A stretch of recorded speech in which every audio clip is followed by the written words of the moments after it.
मुझे बिल्कुल भी गवारा नहीं था कि मैं उस आदमी की देखभाल करूं जिसने जीवन में कुछ भी ना किया, एक पैसा जोड़ कर ना रखा। मैं उनसे मुक्ति पाना चाहता था, उन्हें अपनी जिंदगी से दूर कर देना चाहता था, लेकिन मैं ऐसा कर नहीं पाया क्योंकि मेरा बेटा मेरे बापू से बेहद प्यार करता था। वो उनके बिना रह नहीं पाता था, इसलिए मुझे ईर्ष्या होने लगी। जितना मैंने उन्हें एक दूसरे से दूर करने की कोशिश की, वो दोनों उतना ही करीब आते गए। मुझे महसूस होने लगा कि मेरे बापू मेरे बेटे को मुझसे दूर कर रहे। अपना गुस्सा अपने बापू पर नहीं निकाल पाया तो अपने बेटे पर निकालना शुरू कर दिया, उसे मारना शुरू कर दिया मैंने।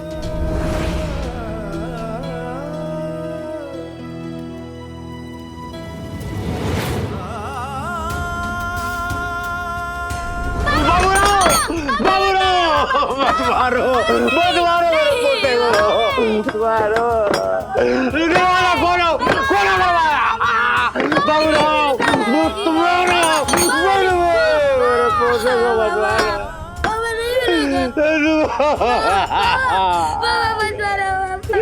मत मारो मेरा पोता।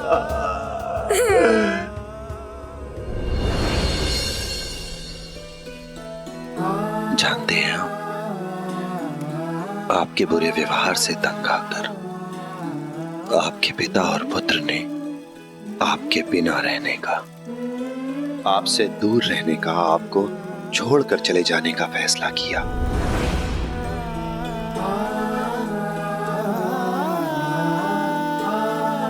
शायद मैं इसी लायक हूं, एक अच्छा बेटा और एक अच्छा बाप नहीं बन पाया।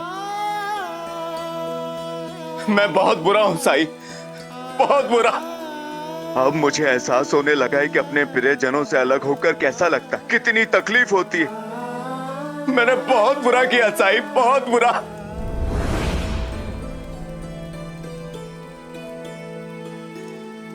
आपका बेटा जल्द ही घर वापस लौट आएगा।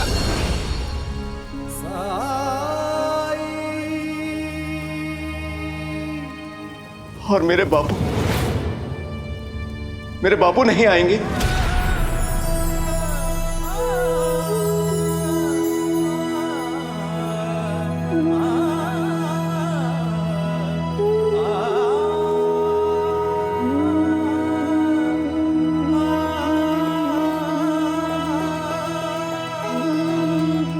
आपके मुंह से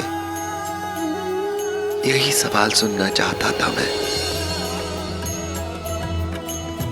इससे सिद्ध होता है कि आपको अपने किए पर पछतावा है, अपने किए पर शर्मिंदा है आप।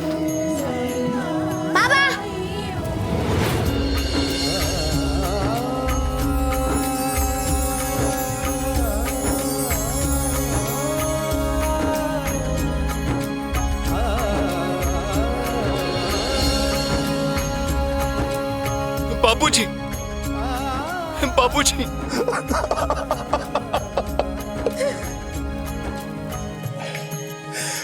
बाबूजी मुझे माफ कर दीजिए। मैंने आपके साथ जो किया उसके लिए मैं बहुत शर्मिंदा हूं।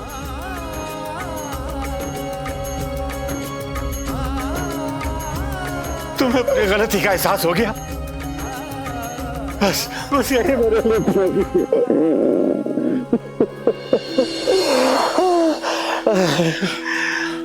और बाबूजी आप यहां कैसे? लेकिन आपको पता कैसे चला कि मैं राहता में नहीं, यहां शिरडी में हूं? बेटा मैं सुबोध को लेकर के अपने भाई के घर चला गया था। फिर एक आदमी मेरे पास संदेश लेकर के आया कि तुम लोग शिरडी आए हुए हो। और उसने मुझे यह भी बताया कि सुबोध के ना रहने पर तुम लोग का रो रो करके बुरा हाल है। मुझे अपनी गलती का एहसास हुआ कि कैसे मैं अपने बेटे को उसके बेटे से अलग कर सकता हूं।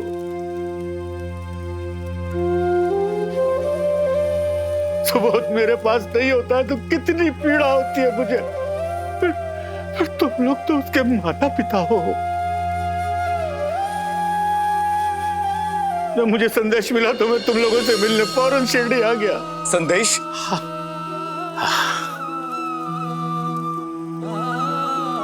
यही वो व्यक्ति हैं जो मेरे पास संदेश लेकर के आए थे। आप? मुझे साई ने ही भेजा था।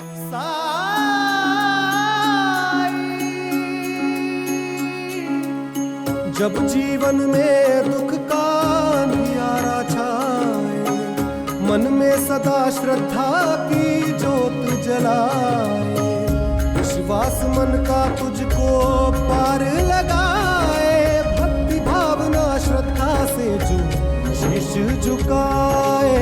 ओम साई ओम साई ओम साई ओम साई ओम साई ओम साई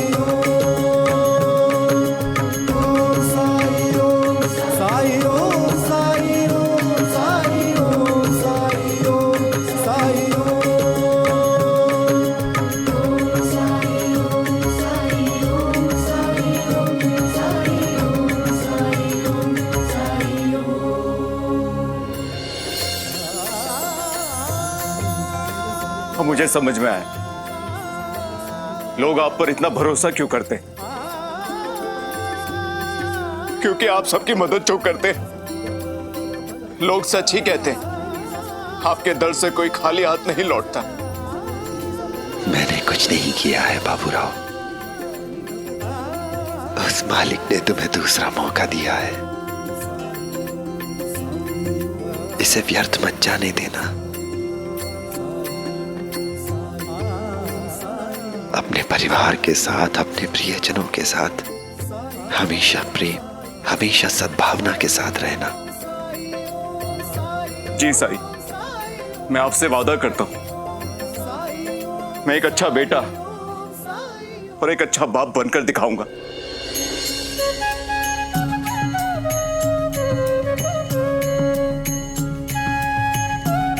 पप्पू, मैं चाहता हूं कि आपसे आप हमारे साथ रहें। इस तरह आपके पास अपने पोते के साथ समय बिताने के लिए ढेर सारा समय होगा।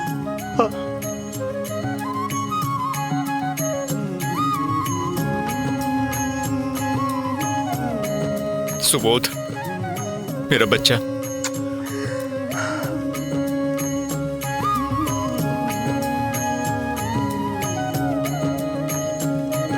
आपका बहुत बहुत शुक्रिया।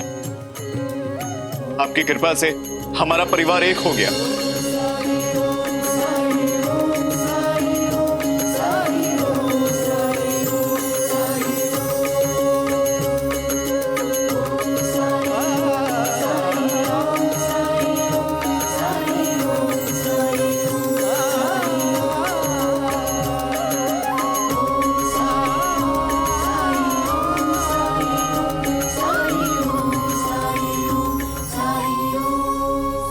अब हमें आज्ञा दीजिए।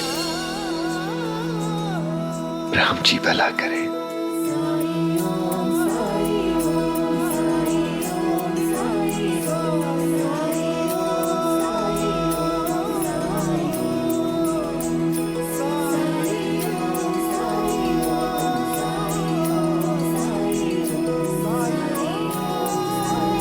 बाबूराव को उनका खोया हुआ बेटा और पिताजी मिल ही गए साई।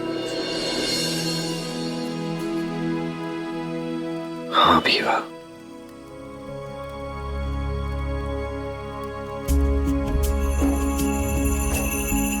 लेकिन सब इतने भाग्यशाली नहीं होते।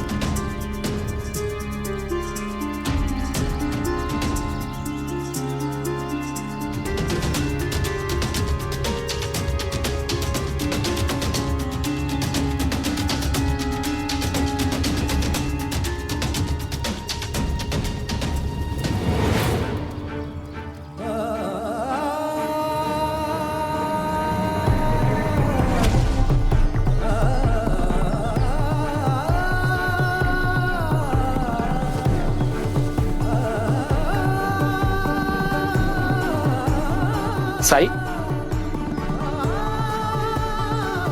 साई क्या हुआ? इतनी तेजी से कहां जा रहे हैं आप? महालसापति जी के घर। तुम अप्पा, माधव, राणो जी सबको लेकर उनके घर पहुंचो।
मेरा मल्हारी चला गया, मल्हारी चला गया।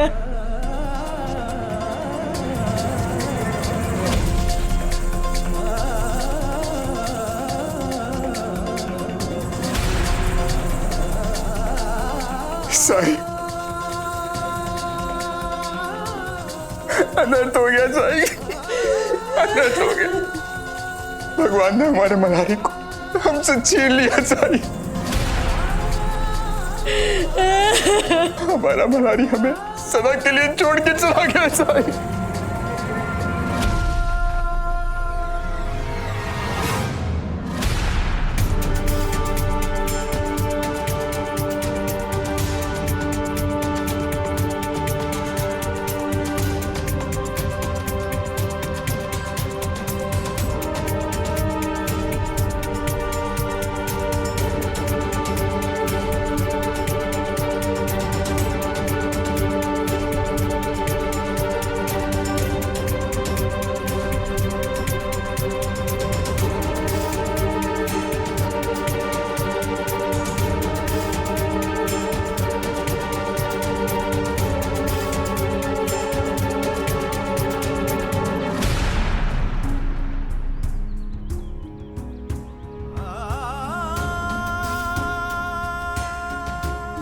हम सब लोग यही थे।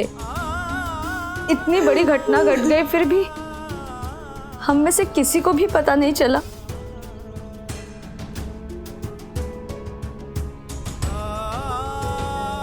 ये सब साई के लौटने के जश्न के बाद हुआ।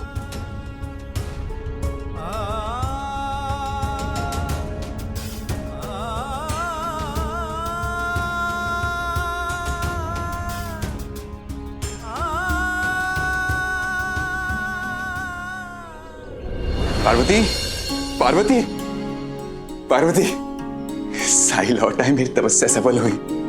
आज रात मैं मारुति मंदिर में साई के नाम की पूजा करूंगा और प्रसाद में मुझे सूखे मेवे और मावे के लड्डू बनवाने हैं। तुम्हारी थोड़ी मदद लगेगी। क्यों नहीं, आप जाकर गुड़ ले आइए, तब तक मैं ये मेवे कूट देती। अवश्य।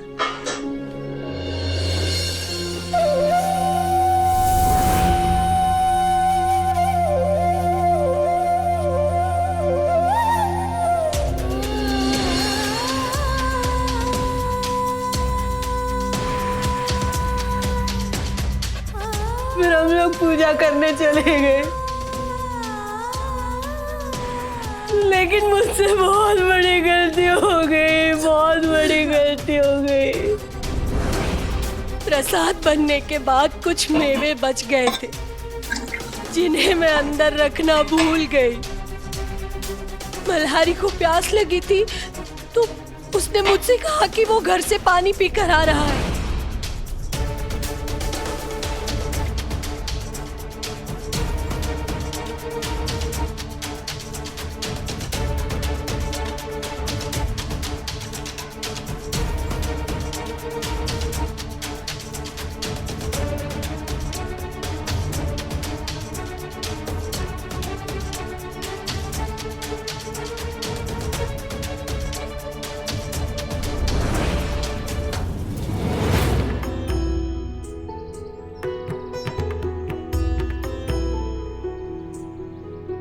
हमें तो पता ही नहीं था कि घर आने के बाद उसने सारे बादाम खा ली। अगर हमें पता होता तो हम तुरंत उसे साईं के पास ले आते। उस दिन जब हम पूजा करके घर वापस लौटे, सब थके हुए थे, इसलिए आते ही हम सब सो गए। आधी रात को मुझे बहुत गर्मी लगने लगी। मेरा पूरा शरीर पसीने में तरबतर हो गया।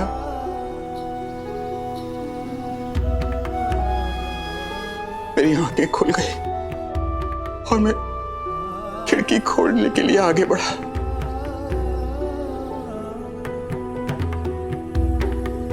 लेकिन जैसे मैं वापस मुड़ा तो मैंने देखा उसका पूरा बदन ठंडा पड़ चुका था, सांसें रुक चुकी थी।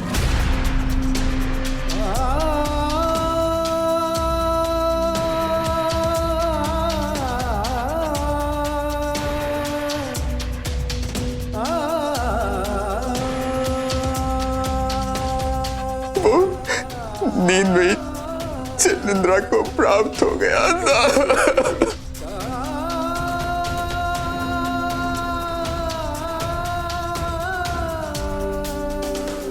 और हम सब सुख की नींद लेते रहे। शायद उसने मदद के लिए हम सबको पुकारा होगा।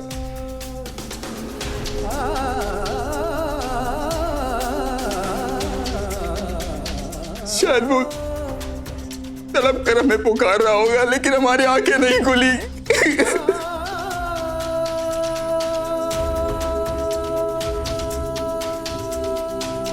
मेरा मल्हारी चला गया और मैं सोता रहा अप्पा जी।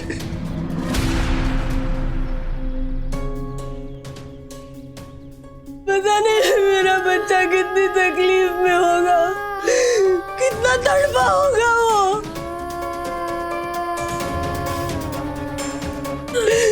कितना बेबस होगा वो, हमें पुकार रहा होगा। हम बस सोते रह गए, हम सोते रह गए।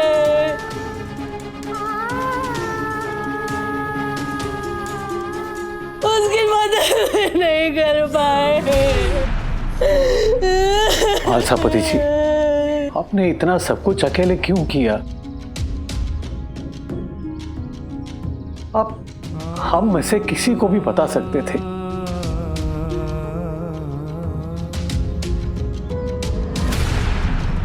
क्या हम सब आपका परिवार नहीं है?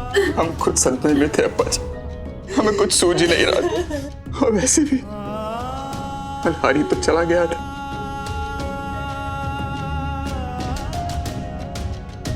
अगर मुझे थोड़ी सी भी आशा होती ना, तो मैं उसने साईं के पास अवश्य लेके जाता।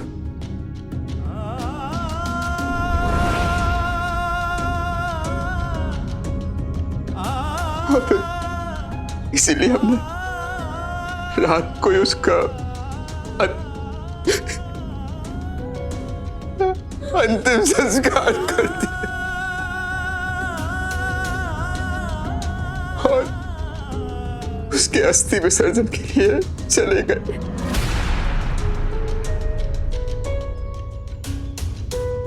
किसी ने सपने में भी नहीं सोचा होगा हमारे मल्हारी के साथ ऐसा कुछ होगा। कितना मासूम था, कितना भोला था। मुझे पूछना है उस भगवान से कि क्यों किया उसने हमारे साथ ऐसा। इन्होंने तो अपनी पूरी जिंदगी बिता दी उनकी पूजा में, और मेरा छोटा मल्हारी वो भी उनकी सेवा पूजा करता था, फिर भी हमारे साथ ऐसा क्यों हुआ? मुझे जवाब चाहिए।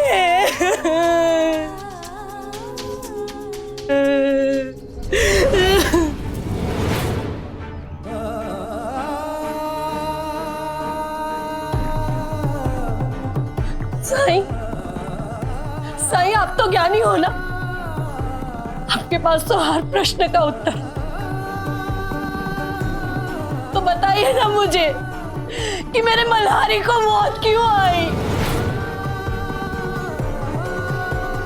उसकी उम्र क्या थी साईं? और वो भी कैसी मौत, जहां ना उसे कोई पानी पिलाने वाला था, ना ही कोई उसका हाथ थामने वाला। ऐसा क्यों हुआ साईं मेरे बेटे के साथ? बताइए मुझे, जवाब दीजिए साईं, मुझे बताइए ना, क्यों हुआ मेरे बच्चे के साथ ऐसा? क्या पाप किया था मल्हारी ने साईं जो उसके साथ ऐसा हुआ? बताइए साईं, जवाब दीजिए, जवाब दीजिए साईं। साईं, जवाब दीजिए मेरे सवालों का साईं, जवाब दीजिए।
मल्हारी हमारे बेटे की तरह ही था।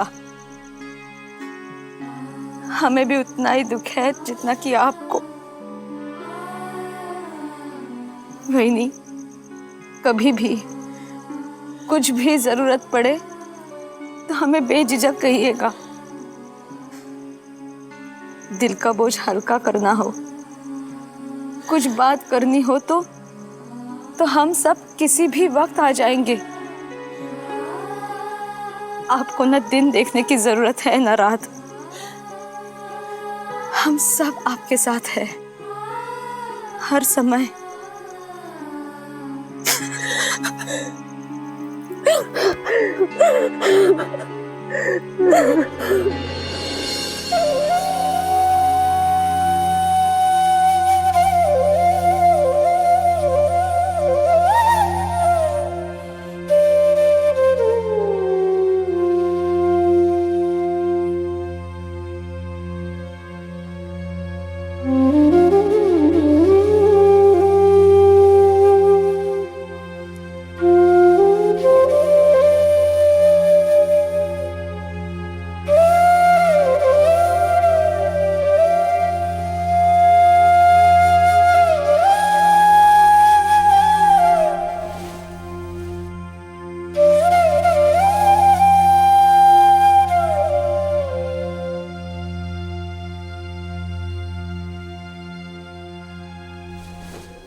एक शब्द ने कहा साईं ने सांत्वना का, ना ही हमारी हिम्मत बढ़ाई। मैं जानती हूं कि वो मल्हारी को वापस नहीं ला सकते, लेकिन कुछ बोल तो देते जिससे हमारी हिम्मत बढ़ती। लेकिन मैं पूछती रही और उन्होंने कुछ नहीं कहा।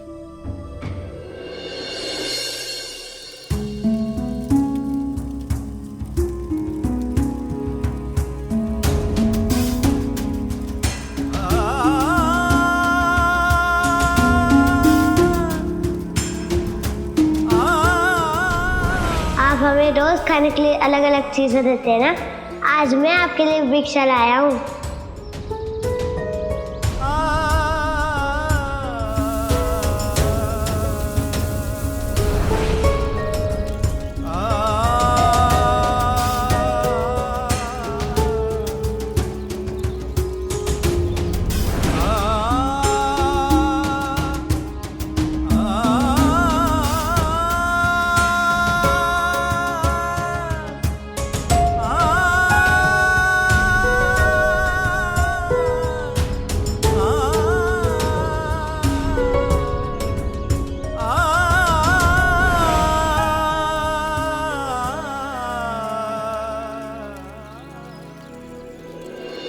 वादा करो कि आज के बाद तुम कभी बादाम नहीं खाओगे। नहीं साईं, मुझे तो बादाम पसंद है, तो मैं कैसे छोड़ दूँ?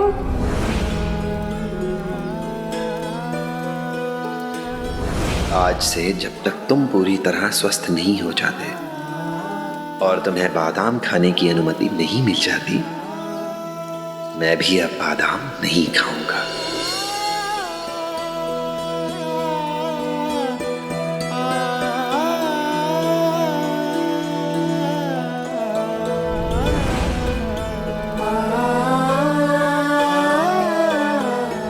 पिछले 3 दिन से मैं खंडोबा की पूजा कर रहा हूँ। जब भी कुछ भूलता, आपकी और बाबा की बात याद कर रहा था।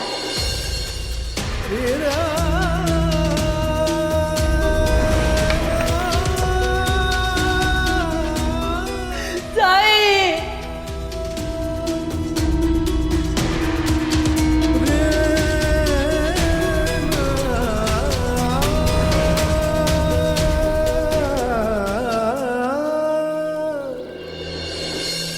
पार्वती वो बोलते तो भी क्या बोलते? क्या इस संसार में कोई भी ऐसा शब्द है जिसे सुनने के बाद हमें शांति पहुंचेगी, जिसे सुनने के बाद हमारा दुख कम होगा? और तुम ये मत भूलो कि यहाँ पहुंचने वाले पहले व्यक्ति साईं थे, जबकि हमने किसी को नहीं बताया था, फिर भी साईं दौड़े चले आए। हाँ लेकिन आकर किया क्या? जो उन्हें कहना था उन्होंने पहले ही कह दिया पार्वती। उन्होंने हमसे कहा था कि मल्हारी को बादाम से दूर रखना क्योंकि वो उसकी सेहत के लिए हानिकारक है, लेकिन हमने उनकी नहीं सुनी। क्या वो ये कहते कि मल्हारी की परवरिश करने में मां के रूप में तुम नाकाम रही और मैं भी? इसका मतलब है मल्हारी के साथ जो भी कुछ हुआ उसका दोष आप मुझे दे रहे हैं? मेरे कारण हुआ है ये सब? मेरा वो मतलब नहीं था पार्वती। तो क्या मतलब था? इतने सालों तक चारों बच्चों को मैंने पाल पोस कर बड़ा किया है। आप तो पूरा दिन खंडोबा की सेवा पूजा में लगे रहते हैं। तुम अपना काम संभाल रही थी और मैं अपना। पार्वती क्या काम? कैसा काम? खंडोबा की पूजा करने का काम? और क्या मिला उससे आपको? क्या दिया आपके खंडोबा ने आपको? इतने सालों बाद, इतनी मिन्नतों के बाद एक मल्हारी मिला था हमें, उसे भी छीन लिया आपके खंडोबा ने, और आप मुझे दोष दे रहे हो। हाँ, दोष तुम्हारा है। अगर तुम्हें मल्हारी की थोड़ी भी फिक्र होती, तुम बादाम बाहर रख के नहीं भूल जाती। साईं ने तुम्हें बोला था उसे बादाम से दूर रखना। अरे वो तो बच्चा है, उसे लालच तो आना ही था। ये सब तुम्हारी लापरवाही की वजह से हुआ है पार्वती, गलती तुम्हारी है। साईं ने चेतावनी दी थी और तुम भूल गई वो चेतावनी। मैं भूल गई, लेकिन आपको तो याद था। तो क्यों लाए आप सूखे मेवे घर पर? अगर आपको प्रसादी चाहिए था तो आप बाजार से ले आते, और अगर आपको घर के बने लड्डू चाहिए थे तो किसी और के घर पे किसी और के हाथों बनवा लेते।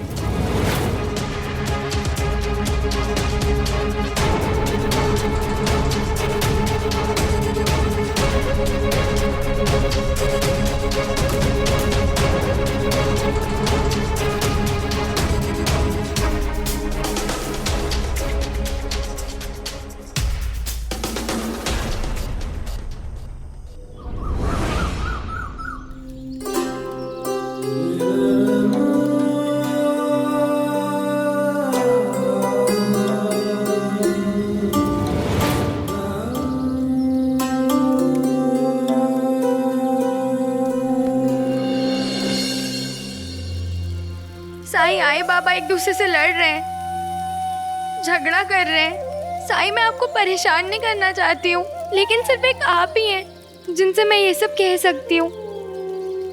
मल्हारी के साथ जो कुछ भी हुआ उसके लिए आई बाबा एक दूसरे को दोषी ठहरा रहे। मुझे बहुत चिंता हो रही है साईं। शिरडी लौटते समय भी उनके बीच में तनाव था, एक चुप्पी थी, तूफान के पहले आने वाली खामोशी। मल्हारी को तो हमने खो ही दिया, लेकिन मुझे डर है साईं कि कहीं हमारा परिवार भी ना टूट जाए। उन्हें केवल आप ही समझा सकते हैं साईं। इससे पहले कि वो कुछ अनर्थ कर बैठे, उन्हें समझाइए।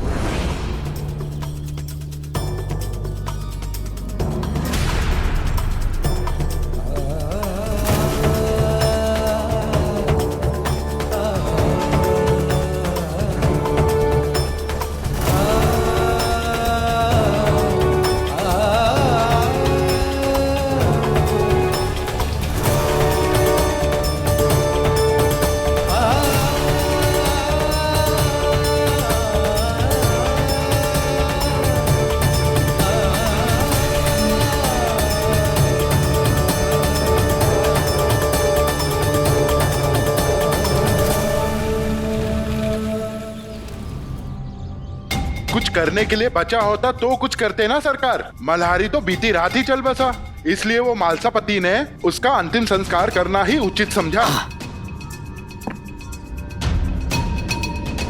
हरिओम हरिओम, कथने कुछ करने कुछ। मालसापति को बहुत विश्वास है ना उस पाखंडी पर, तो अपने मरे हुए बेटे को खंडहर क्यों नहीं लेके गया? अगर वो बैरागी स्वयं को 3 दिन के बाद जीवित कर सकता है, तो शायद मल्हारी को उसने बचा लिया होता, है कि नहीं? बिल्कुल सही कह रहे हैं सरकार आप। वो मूर्ख मालसापति जी ने गलती कर दी। उसे शमशान नहीं बल्कि उस पाखंडी के पास लेके जाना चाहिए था। मूर्ख गधा कहीं का। जिस व्यक्ति की मृत्यु होती है उसके प्राण वापस कभी नहीं आते। और जहां तक रही बात उस बैरागी की, उसने तो पहले से ही जादू टोने का सहारा लिया है। लोगों को सम्मोहित करता है, लोग उसे भगवान समझते हैं। ये आप सही कह रहे हैं सरकार। एक आप ही है जो हमेशा उस फकीर की चाल को समझ जाते हैं। लेकिन गांव वाले कहां समझते हैं पंता। अगर उनके पास थोड़ी सी भी बुद्धि होती, विवेक होता, तो वो जान जाते वो बैरागी बहुत बड़ा पाखंडी है। और इस दुनिया का सबसे बड़ा सत्य क्या है पता है? जिस व्यक्ति की मृत्यु होती है उसके प्राण कभी वापस नहीं आते, चाहे वो बच्चा हो, चाहे वो चमत्कारी फकीर। हरिओम हरिओम।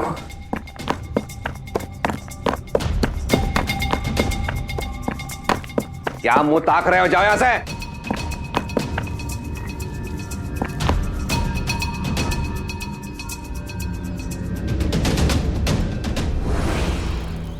आप ऐसा कैसे कर सकते हैं? इस घड़ी में आप दोनों को एक दूसरे का साथ देना चाहिए, संभालना चाहिए एक दूसरे को। दोष इन्होंने मुझे दिया है, वो भी मेरे मल्हारी की मृत्यु का दोष। लेकिन साईं, शुरुआत इसने की थी। मल्हारी इस दुनिया से जा चुका है मालसापति जी, और इस दुख से उबरने के लिए आप दोनों को एक दूसरे की जरूरत है। एक दूसरे का सहारा बनने की जरूरत है आपको। ठीक है, एक दूसरे के बारे में नहीं सोच सकते तो कम से कम अपनी बेटी के बारे में सोचिए आप। अगर आप दोनों ने पुत्र खोया है तो उसने भी भाई खोया है। अपने माता पिता का सहारा चाहिए उसे। सोचिए, अगर मल्हारी जिंदा होता तो क्या वो खुश होता? क्या वो खुश होता आप लोगों को ऐसे आपस में लड़ता देखकर? अगर वो होता तो ये सब भी नहीं होता। भगवान इतना निर्दयी कैसे हो सकता है? मेरे बेटे की आयु पूर्ण होने से पहले ही उसे उसने अपने पास बुला लिया। साईं, आपने कल भी कुछ नहीं कहा, लेकिन बताइए ना कि मेरे मल्हारी को ऐसी सजा क्यों मिली? क्या पाप किया था उसने? आपको लगता है कि ईश्वर ने उसे सजा दी है? मृत्यु सजा नहीं तो और क्या है? अगर आप लोगों को ऐसा लगता है कि ईश्वर ने उसे सजा दी है, तो आप आंखें बंद करके सच्चे मन से अपने बेटे मल्हारी को आवाज दीजिए। अब वही बताएगा कि ये सजा है या नहीं।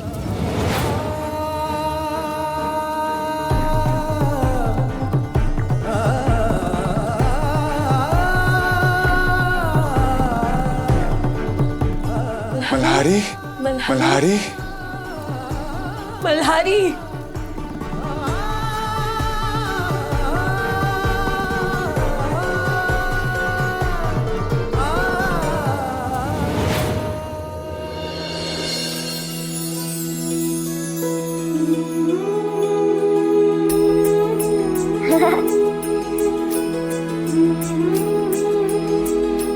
मल्हारी,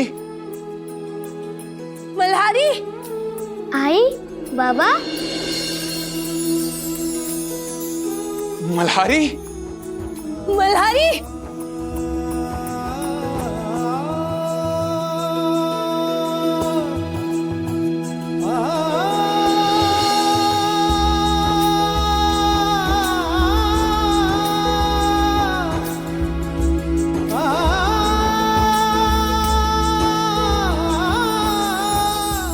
आई बाबा। मल्हारी, मेरा बेटा।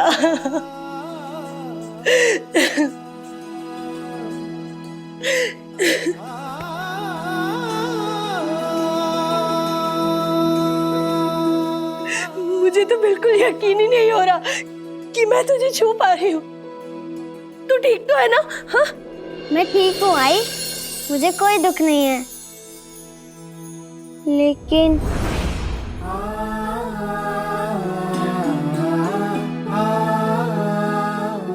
लेकिन क्या बेटा? आप दोनों को आपस में लड़ते हुए देखता हूँ तो मुझे बहुत दुख होता है।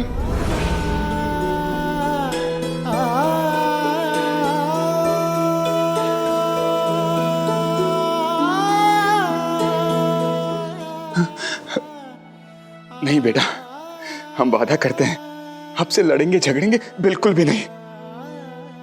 लेकिन तुम यहाँ सच में खुश तो हो ना? मैं यहाँ बहुत खुश हूँ। आप मेरी चिंता मत कीजिए। आइए।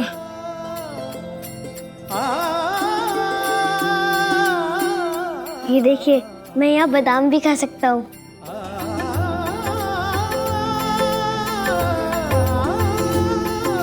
लेकिन मल्हारी, तुम यहाँ बिल्कुल अकेले हो। जिसके साथ साईं हो वो अकेला कैसे हो सकता है?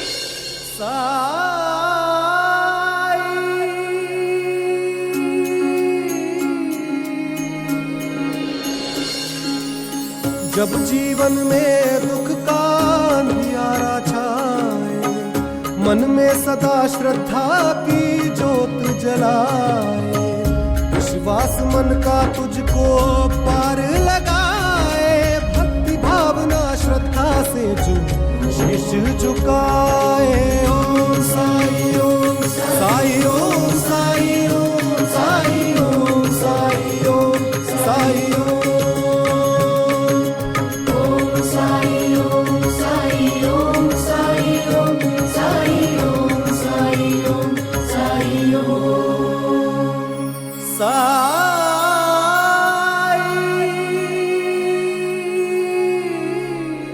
साईं ने मुझसे वादा किया कि वो हमेशा मेरे साथ रहेंगे।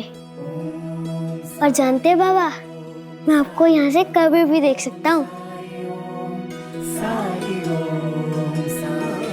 अपने दोस्तों को भी देख सकता हूँ। तो मैं अकेला कैसे हुआ?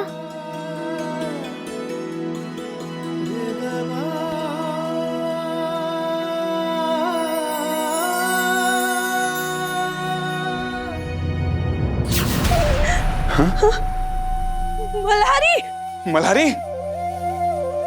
मल्हारी मल्हारी मल्हारी मल्हारी लौटो।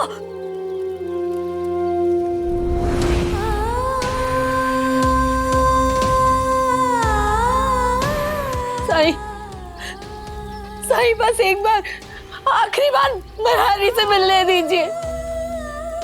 हम कभी लड़ाई नहीं करेंगे साईं, बस एक बार। हाँ साईं। मल्हारी को वहीं रहने दीजिए, स्वर्ग में बहुत खुश है वो वहां। मल्हारी का इस संसार में समय पूरा हो चुका है। लेकिन साईं, उसे अपनी पूरी जिंदगी जीना अभी बाकी था। मल्हारी ने इतने कम समय में वो सब कुछ हासिल कर लिया जिसे प्राप्त करने के लिए लोगों को सालों तक इस संसार में जीवित रहना पड़ता है, इंतजार करना पड़ता है उस मालिक से मिलने के लिए। तरह तरह के दुख, तरह तरह की तकलीफ सहनी पड़ती है, पर मल्हारी ने ये सब कुछ बहुत आसानी से प्राप्त कर लिया।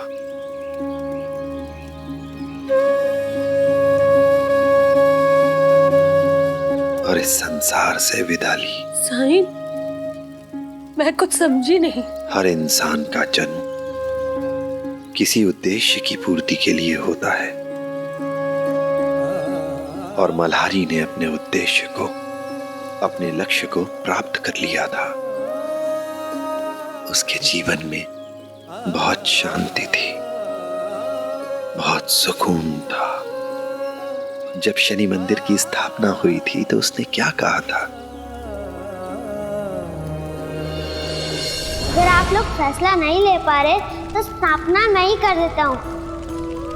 वैसे भी बड़े होके मुझे अपने बाबा की तरह पंडित ही बनना है ना। मल्हारी असाधारण बच्चा था, ईश्वर के बहुत करीब, और इसीलिए मंदिर में मूर्ति की स्थापना, मूर्ति की प्राण प्रतिष्ठा उसके ही हाथों से हुई। उसने कहा था कि मैं पुजारी बनना चाहता हूं, और जीवन के अंतिम दिनों में उसने अपने जीवन के इस लक्ष्य को भी बखूबी निभाया। कितनी छोटी उम्र में खंडोबा मंदिर का पुजारी बन गया था वो।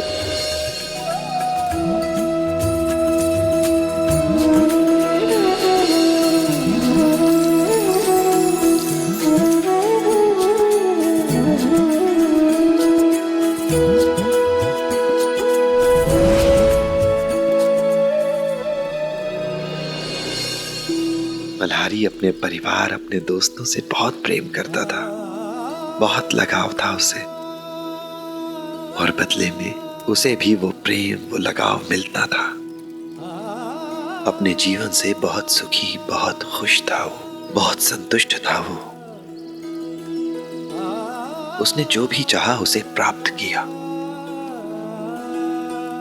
और अंतिम समय में अपने लक्ष्य को पूरा करके इस संसार से विदा ली। इसीलिए मैं जोर देकर कह सकता हूं कि मल्हारी ने अपने जीवन को पूरी तरह से जिया है।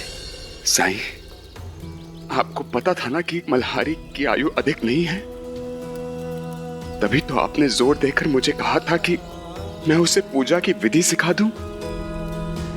अगर आप मुझे हल्का सा भी इशारा दे देते तो मैं समझ जाता। हम उसके साथ और अधिक समय व्यतीत करते, उसके साथ बिताए हुए हर पल को यादगार बनाने की कोशिश करते। साईं, हम उसे अलविदा तक नहीं कह पाए। साईं, आपने हमें पहले क्यों नहीं बताया?